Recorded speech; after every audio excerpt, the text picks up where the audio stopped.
আসসালামু আলাইকুম প্রিয় শিক্ষার্থীবৃন্দ, শুভেচ্ছা নিয়ে মির্জাপুর সরকারি কলেজের অনলাইন ক্লাসে আজকে তোমাদের সবাইকে স্বাগতম জানাই। আমি লাভলি আক্তার, সমাজকর্ম বিভাগ, মির্জাপুর সরকারি কলেজ, মির্জাপুর টাঙ্গাইল। আজকে আমি তোমাদের অনলাইন ক্লাসে সবাইকে স্বাগতম জানিয়ে আজকের পাঠদান শুরু করছি। আজকের শিরোনাম হচ্ছে তোমাদের মাঠ কর্মের ধারণা। মাঠ কর্মের ধারণা এ সম্পর্কে আজকে তোমাদের পড়াবো। তার আগে আমি বলবো সমাজকর্ম এবং মাঠ কর্মের উদ্ভবটা কোথা থেকে হয়েছে। সমাজকর্মের উৎপত্তি হয়েছে ইংল্যান্ডে এবং এর পরিপূর্ণতা বা বিকাশ ঘটেছে আমেরিকাতে এবং সফলতাও এসেছে আমেরিকাতে। ইংল্যান্ড এবং আমেরিকাতে দান সংগঠন সমিতিতে কিছু স্বেচ্ছাসেবিকা ছিল। তাদের অভিজ্ঞতার উপর ভিত্তি করেই এই ব্যবহারিক শিক্ষার উদ্ভব হয়। আর সেই দান সংগঠন সমিতির আওতায় 6 সপ্তাহের জন্য একটি প্রশিক্ষণ কোর্স চালু করা হয় এবং সেই 6 সপ্তাহের প্রশিক্ষণ কোর্সের সফলতার উপর ভিত্তি করে সেই কোর্সকে আবার 6 মাসে উন্নীত করা হয়। তাহলে আমরা ইংল্যান্ডে কখন উৎপত্তি হয়েছে আমরা জানতে পারলাম।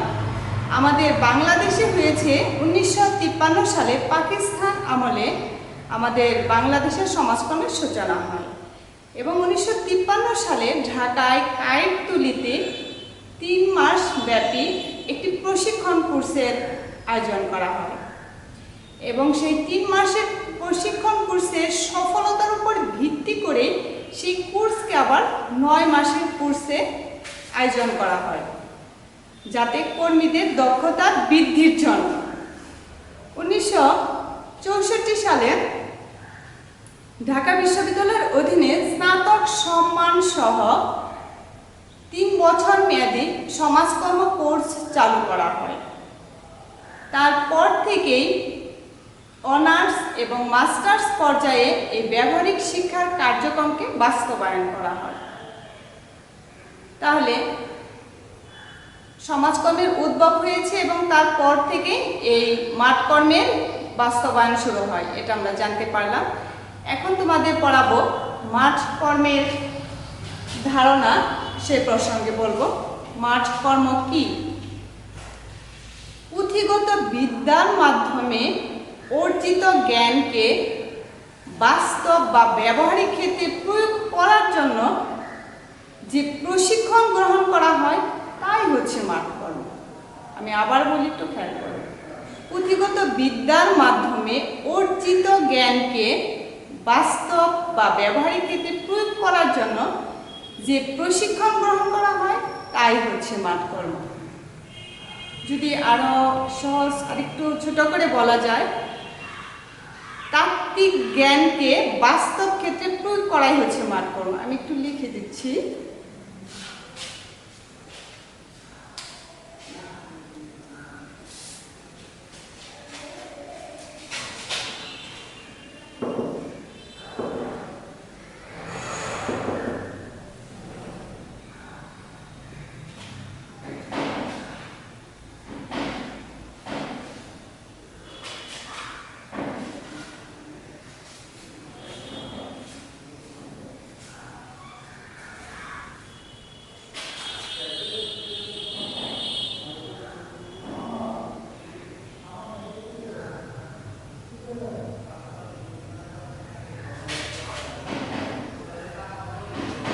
বাস্তব ক্ষেত্রে প্রয়োগ করায়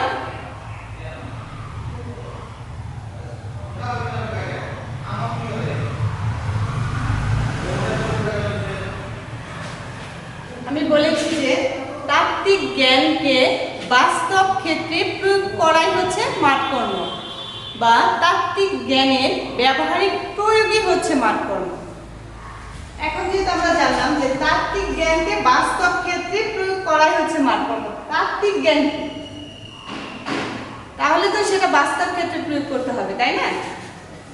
এই তাত্ত্বিক জ্ঞানটা কি?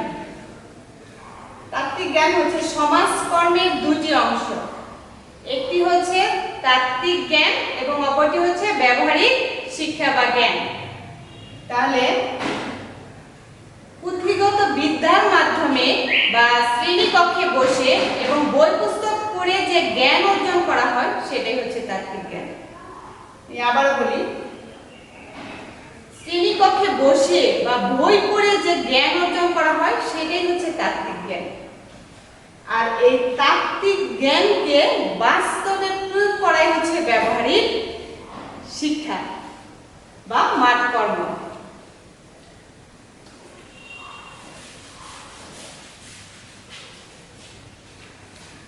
এছাড়াও অন্যভাবে বলা যায় যে সমাজকর্মের নীতিমালা অনুসরণ করে জ্ঞানকে বাস্তব ক্ষেত্রে প্রয়োগ করে সমস্যা সমাধানের জন্য যে প্রশিক্ষণ গ্রহণ করা হয় তাই হলো মাঠকর্ম।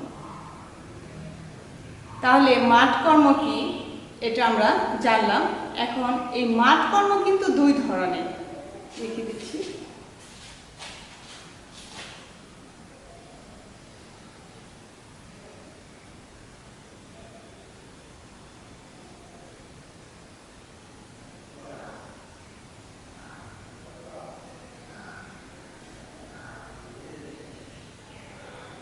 মাঠকর্ম দুই ধরনের।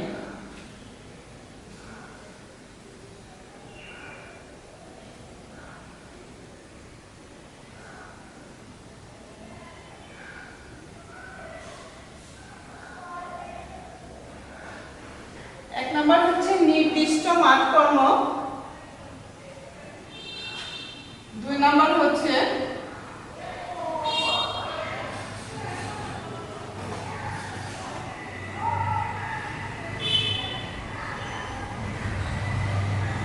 মাঠকর্ম দুই ধরনের। এক নম্বর হচ্ছে নির্দিষ্ট মাঠকর্ম এবং দুই নম্বর হচ্ছে চলমান মাঠকর্ম। তাহলে নির্দিষ্ট মাঠকর্ম কি? নির্দিষ্ট মাঠকর্ম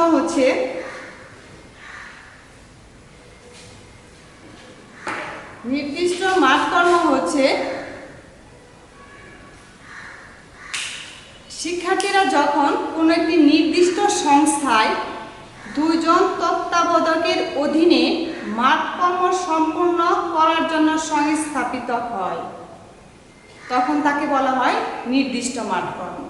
আমি আবার বলি, শিক্ষার্থীরা যখন কোনো নির্দিষ্ট সংস্থায় দুইজন তত্ত্বাবধায়কের অধীনে মাঠকর্ম সম্পন্ন করার জন্য সংস্থাপিত হয় তখন তাকে বলা হয় নির্দিষ্ট মাঠকর্ম।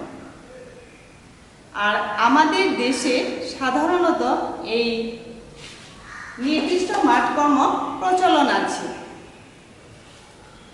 নির্দিষ্ট মাঠকর্মের আবার কিছু অসুবিধা আছে, সেটা হচ্ছে এখানে ছাত্রছাত্রীরা তারা তাদের পছন্দ অনুযায়ী এজেন্সিতে যেতে পারে।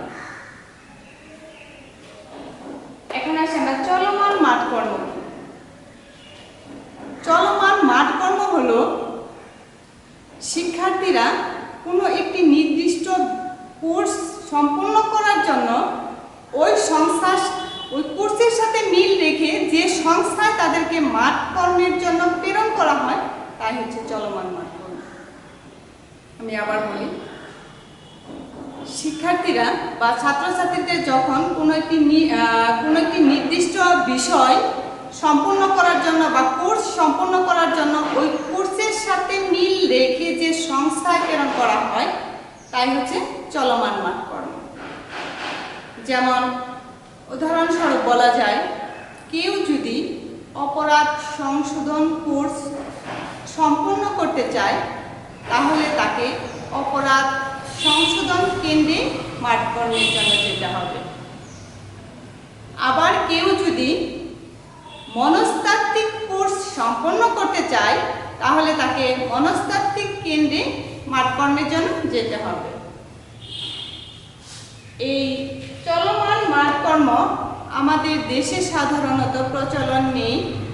এই চলমান মাঠকর্ম বিশেষ করে উন্নত দেশগুলোতেই এই চলমান মাঠকর্ম প্রচলন আছে। এখন আমরা নির্দিষ্ট মাঠকর্ম এবং চলমান মাঠকর্ম সম্পর্কে জানতে পারলাম। এখন আসি নির্দিষ্ট মাঠকর্ম এবং চলমান মাঠকর্মের মধ্যে পার্থক্য কি।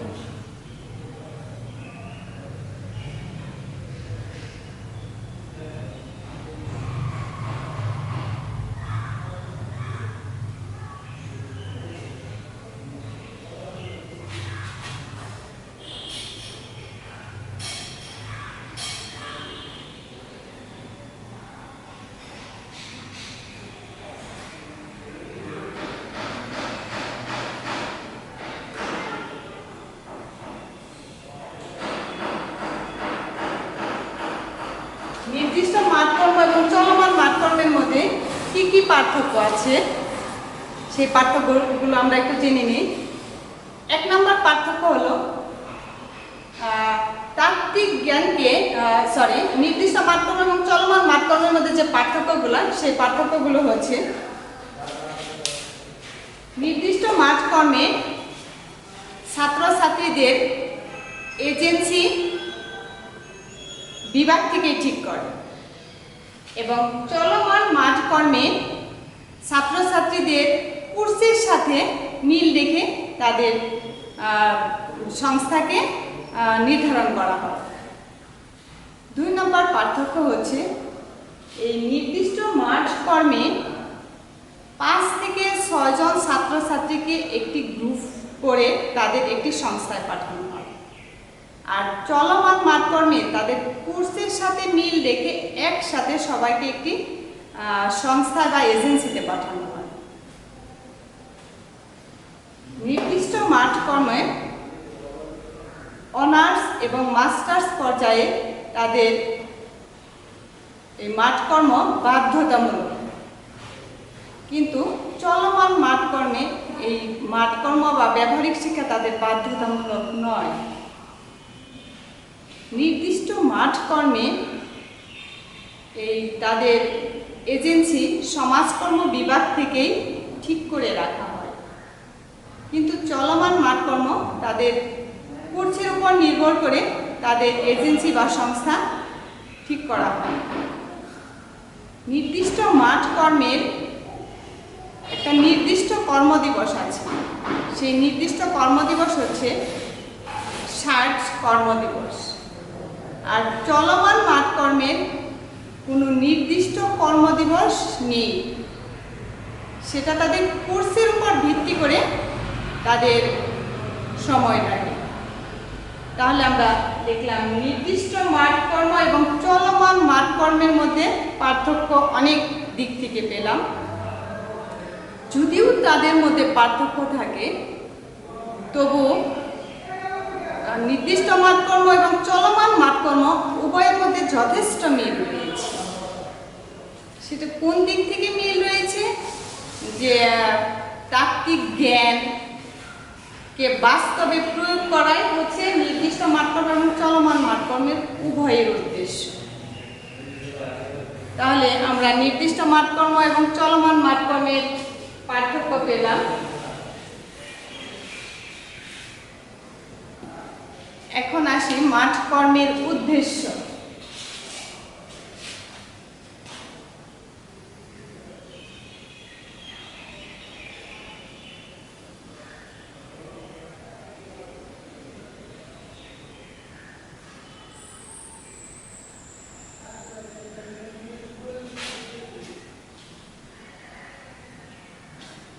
প্রত্যেক কাজের কিছু লক্ষ্য এবং উদ্দেশ্য থাকে, তেমনই ভাবে এই মাঠকর্মেরও কিছু উদ্দেশ্য আছে।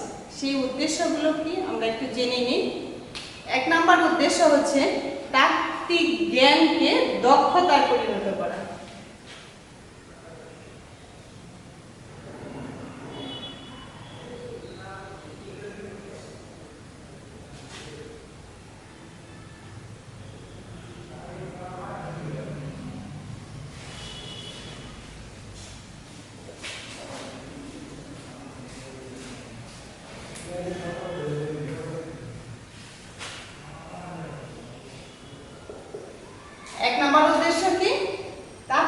জ্ঞানকে দক্ষতায় পরিণত করো। 2 নম্বর উদ্দেশ্য হলো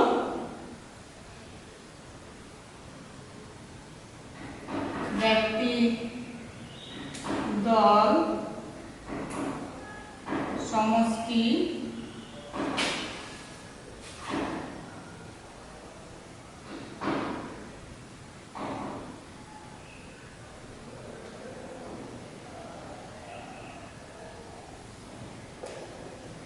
মানে 2 নম্বর উদ্দেশ্য হলো ব্যক্তি, দল, সমষ্টির সমস্যার সমাধান করা এবং সমাধান করে একটি সমস্যামুক্ত সমাজ তৈরি করাই হচ্ছে মাঠকর্মের উদ্দেশ্য। 3 নম্বর উদ্দেশ্য হচ্ছে সমাজকর্মের পদ্ধতিগুলো বাস্তব অনুশীলনের প্রয়োগ।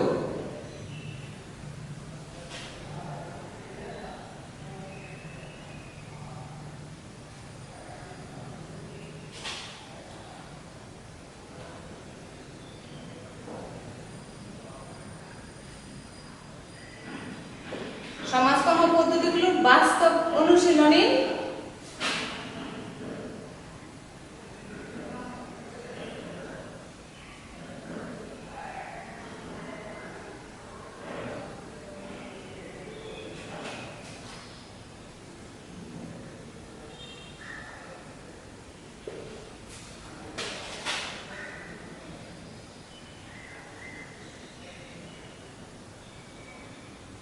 প্রশিক্ষণ। 3 নাম্বার কি বলেছি যে সমাজকর্ম পদ্ধতিগুলোর বাস্তব অনুশীলনের প্রশিক্ষণ। মানে সমাজকর্মের যে কতগুলো পদ্ধতি আছে, সমাজকর্মের পদ্ধতি হচ্ছে 2টি, মৌলিক পদ্ধতি এবং সহায়ক পদ্ধতি। মৌলিক পদ্ধতি আবার 3টি, ব্যক্তি সমাজকর্ম, দল সমাজকর্ম, সমষ্টি সমাজকর্ম এবং সহায়ক পদ্ধতিও 3টি, সমাজকর্ম প্রশাসন, সমাজকর্ম গবেষণা ও সামাজিক কার্যক্রম। এই পদ্ধতিগুলোর বাস্তব অনুশীলনের প্রশিক্ষণ করাই হচ্ছে এর উদ্দেশ্য।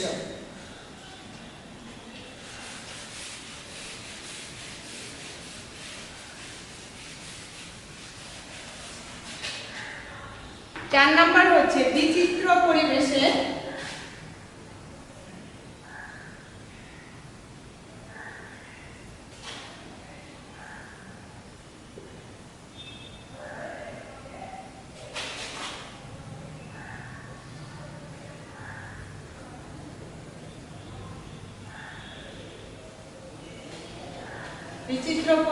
কাজ করার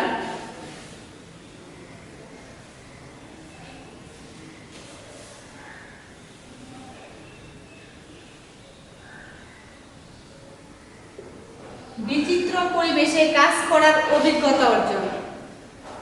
যখন একজন সমাজকর্মী তার ক্লায়েন্ট হিসেবে 5 জনকে নিবে, যখন 5 জনের বাড়িতেই যাবে, তখন তাদের 5 জনের বাড়িতে 5 রকম পরিবেশ পাবে। সেজন্য সেই পরিবেশে কাজ করার অভিজ্ঞতা অর্জন করাই হচ্ছে মাঠকর্মের উদ্দেশ্য। 5 নাম্বার হচ্ছে এজেন্সির নীতি ও কাঠামো বুঝতে সাহায্য করা।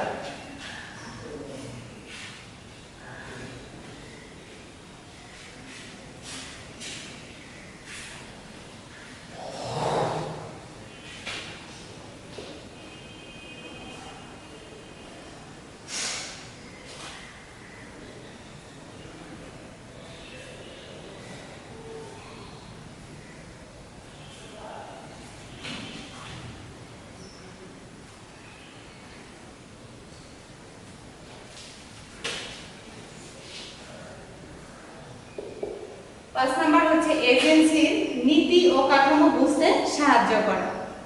6 নাম্বার হচ্ছে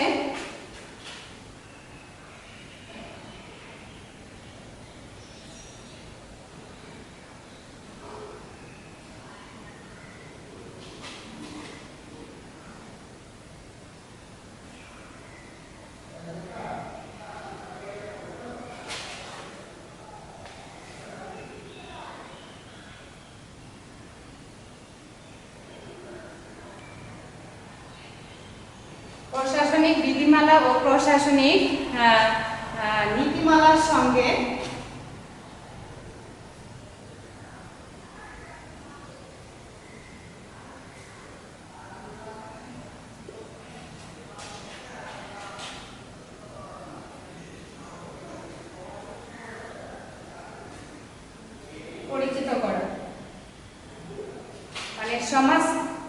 সমাজকর্মের শিক্ষার্থীদের প্রশাসনিক বিধিমালা ও নীতিমালার সঙ্গে সরাসরি পরিচিত করে। 7 নম্বর হচ্ছে কমিউনিটি সম্পর্কে বাস্তব জ্ঞান অর্জন।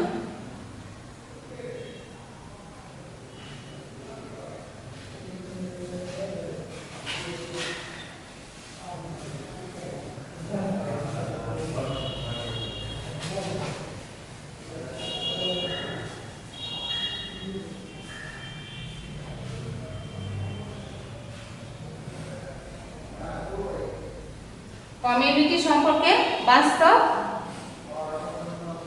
জ্ঞান অর্জন।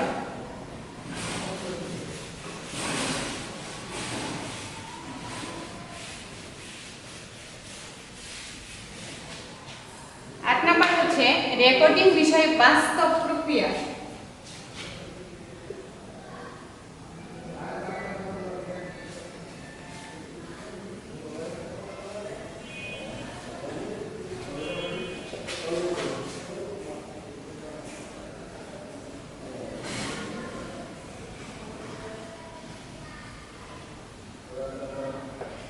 রেকর্ডিং বিষয়ে বাস্তব প্রশিক্ষণ।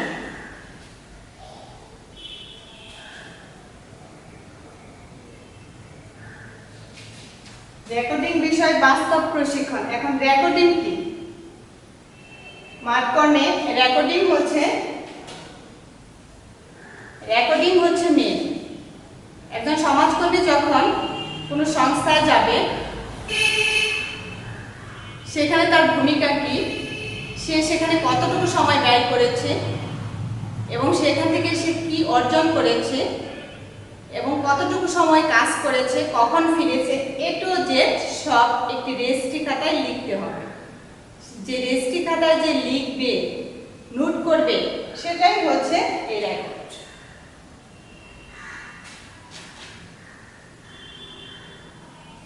নয় নম্বর হচ্ছে সামাজিক গবেষণা পদ্ধতিগুলো কৌশল অবলম্বন।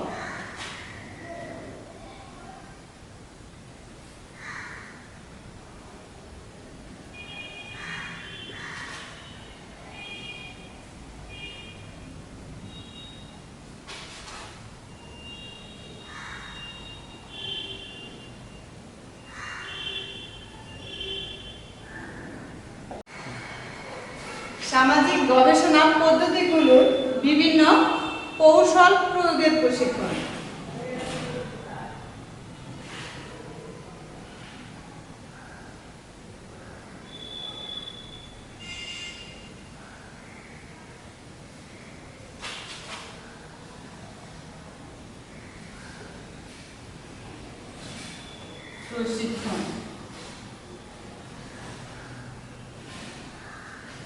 সামাজিক গবেষণার কিছু পদ্ধতি আছে, জানো?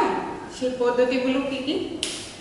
পদ্ধতিগুলো হচ্ছে জরিপ পদ্ধতি, সাক্ষাৎকার পদ্ধতি, দার্শনিক পদ্ধতি, ঐতিহাসিক পদ্ধতি, কেস স্টাডি পদ্ধতি। এই পদ্ধতিগুলোর বিভিন্ন কৌশল প্রয়োগের প্রশিক্ষণই হচ্ছে এই মাঠকর্মের উদ্দেশ্য। 10 নম্বর হচ্ছে আত্মপ্রত্যয়ী এবং সমাজসেবায় ব্রতী হওয়া।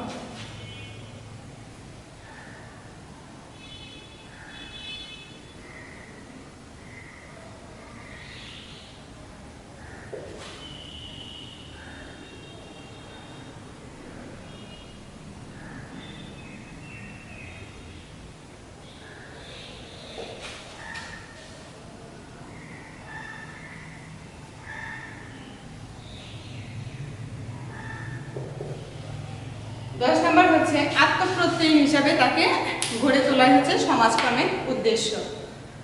তাহলে আমরা আজকে মাঠকর্মের সংজ্ঞা পেলাম, মাঠকর্মের ধরন পেলাম, মাঠকর্ম কত প্রকার, কি কি এবং পার্থক্য, এবং মাঠকর্মের যে উদ্দেশ্যগুলো পেলাম।